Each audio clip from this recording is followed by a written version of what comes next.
మీరు మొత్తం డ్రెస్ లేకుండా హీరో కూడా డ్రెస్ లేకుండా హగ్ చేసే సీన్స్ ఉంటే చాలా సినిమా హిట్ అవుతారు అన్నారు అనుకోండి, చేస్తారా? చేయనండి. ఇలాంటి సినిమాలు తీసేటప్పుడు చుట్టుపక్కల ఉన్నటువంటి మీ యొక్క బంధువులు కానీ ఏంది ఈ అమ్మాయి ఇట్లా బరి తెగించింది ఇట్లా నోటి తీసింది అంటారు కదా, మీరేం చెప్తారు?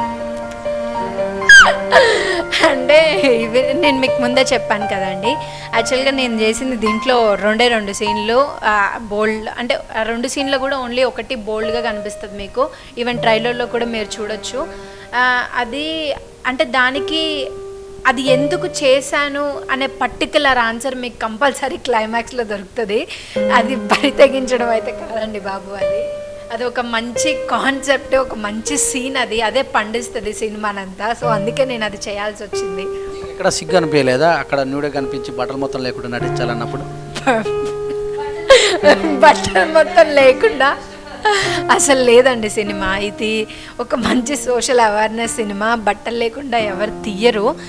నేనేం అంటే ఇది కొంచెం ఇలాంటి సీన్లు చేసినప్పుడు కొంచెం సిగ్గు అవన్నీ అనిపిస్తుంది. కానీ మా డైరెక్టర్ సార్ మాకు చాలా రెస్ట్రిక్టెడ్గా ఈ సీన్స్ చేశారు. ఎవరు లేరు, ఒక cameraman, director sir, co director sir తప్ప మా పక్కన ఎవరు లేరు. కాబట్టి సో మాకు ఎలాంటి ఇబ్బంది లేదు. ఎవరు లేనప్పుడు తీస్తారు కానీ సమాజానికి మొత్తానికి చూపెడతారు కదా, మరి అది ఎవరు లేరని ఎలా అనుకుంటారు? అంటే యాక్చువల్గా అక్కడ రియల్గా చేసేటప్పుడు మనకి కొంచెం అనిపించవచ్చు ఉండొచ్చు, కానీ ఒక్కసారి సినిమా అంతా రిలీజ్ అయ్యాక కూడా అది అనిపించదండి. ఎందుకంటే మనం కరెక్ట్ చేసాము, ఇలాంటి స్టోరీకి మనం అనుకున్న కంటెంట్కి ఇది చేయడమే కరెక్ట్ అనిపిస్తుంది.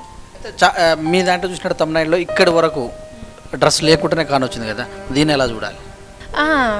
అంటే అది పెట్టొచ్చు, పెట్టకపోవచ్చు. అంటే అదే నేను చెప్తున్నాను, ఆ సీన్ ఎందుకు చేయాల్సి వచ్చిందంటే అది కంటెంట్ డిమాండ్ చేసింది కాబట్టి చేయాల్సి వచ్చింది. 4 మెంబర్స్ కదా, మిమ్మల్ని 4 మెంబర్స్ నోడుగా ఉన్నప్పుడు పట్టుకున్న సందర్భం ఏమైనా ఉందా? ఏం లేదు, అసలు ఆ సీనే లేదు. ఫస్ట్ ఆఫ్ ఆల్ అంటే సింగిల్గా ఉండటమే. అంటే మిమ్మల్ని రేప్ చేసిన సీన్స్ ఏం లేవు? నథింగ్. తప్పించుకుంటారు అన్నమాట. ఓకే, అంతే. అంతా కూడా యూత్లో ఉన్న వాళ్ళకి లవ్ చేయాలని అనిపిస్తుంది, ఎవరైనా అందంగా అనేసి వాళ్ళ మరి తిరగాలనిపిస్తుంది. మరి మీలాంటి సినిమాలు చూస్తే పదే కాన్సన్ట్రేషన్ చదువును చెడగొట్టినట్టు అనిపిస్తుంది కదా, మరి దీన్ని ఎలా చెప్తారు? అంటే మా సినిమా చూస్తే అలా అనిపించదండి. ఎందుకంటే జస్ట్ అంటే ఈ సీన్లో అలా ఉన్నాయి, ఎందుకు ఉన్నాయంటే కూడా ఆ కంటెంట్ వల్లనే అలా ఉన్నాయి. కావాలని కిస్ సీన్లు కానీ, రొమాన్స్ సీన్లు కానీ, హగ్ సీన్లు కానీ ఏమీ లేవు ఇక్కడ. కంటెంట్ వైజ్గానే మేము ప్రతి ఒక్క సీన్ని మా శ్రీరామ్ గారు డిజైన్ చేశారు, ఆ విధంగానే డైరెక్షన్ చేశారు, ఆ విధంగానే డైలాగ్స్ రాశారు. సో పిచ్చివైతే ఏం ఉండదు. మీరు మొత్తం డ్రెస్ లేకుండా హీరో కూడా డ్రెస్ లేకుండా హగ్ చేసే సీన్స్ ఉంటే చాలా సినిమా హిట్ అవుతారు అన్నారు అనుకోండి, చేస్తారా? చేయనండి. ఎందుకు? అది కూడా మంచి సీనే కదా. ఎందుకు మంచి సీన్ అవుతుంది? అది ఉంటేనే సినిమా హిట్ అవుతుంది. ఇది ఒక బ్యాక్ బోన్ అన్నారు అనుకోండి, చేస్తారా? మరి బ్యాక్ బోన్ అంటే ఇప్పుడు వాళ్ళు హగ్ చేసుకుంటున్నారు, ఎందుకు హగ్ చేసుకుంటున్నారు డ్రెస్ లేకుండా? ఇప్పుడు లవర్స్ అన్నప్పుడు నార్మల్గా కూడా హగ్ చేసుకోవచ్చు డ్రెస్ మీద, ఎందుకు బట్టలు లేకుండానే హగ్ చేసుకోవాలి? మాకు అదే బ్యాక్ బోన్. అది ట్రైలర్ మీరే లాస్ట్కి చూస్తారు అన్నారు అనుకోండి. చేయనండి. మరి మీకు సిగరెట్ తాగే అలవాటు కానీ, మందు కొట్టే అలవాటు కానీ ఏమైనా ఉందా? అలాంటివేం లేవండి. జనాలుగా ఈ మధ్యలో అంటే జనాలు ఏమనుకుంటారు, బయట నుంచి చూసే వాళ్ళందరూ కూడా వీళ్ళంతా స్మోకింగ్ కానీ మందు డ్రింకింగ్ బాగా చేస్తారన్నట్టు ఒక నానుడు ఉంది. దీని మీద మీరు ఎలా చెప్తారు?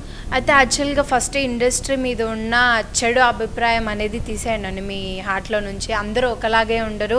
ఇప్పుడు నేనే ఉన్నాను, నా సినిమాలో నేను ఏం చేసినా ఇప్పుడు యాజ్ ఎ మధుప్రియగా నేను ఇలా ఉన్నా, ఇలా డ్రెస్ చేసుకొని ఇలా మీతో మాట్లాడుతున్నాను. అందరూ ఒకలాగా ఉంటారని మీరు అసలు అనుకోకండి.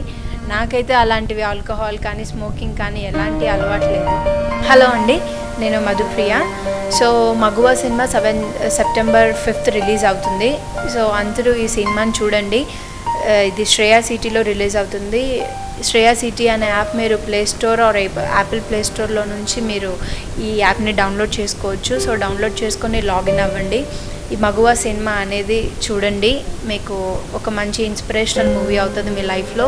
ఇది మీరు 100 రూపీస్ పెట్టి చూసినప్పుడు మీరు ఎందుకు పెట్టాననే ఫీల్ మీకు ఉండదు, ఎందుకు వేస్ట్ చేశాననే ఫీల్ మీకు ఉండదు. ఒక మంచి సినిమా చూశాను అనే మీకు అనిపిస్తుంది. సో ప్లీజ్ మూవీ వాచ్ చేయండి. So keep supporting us. Thank you.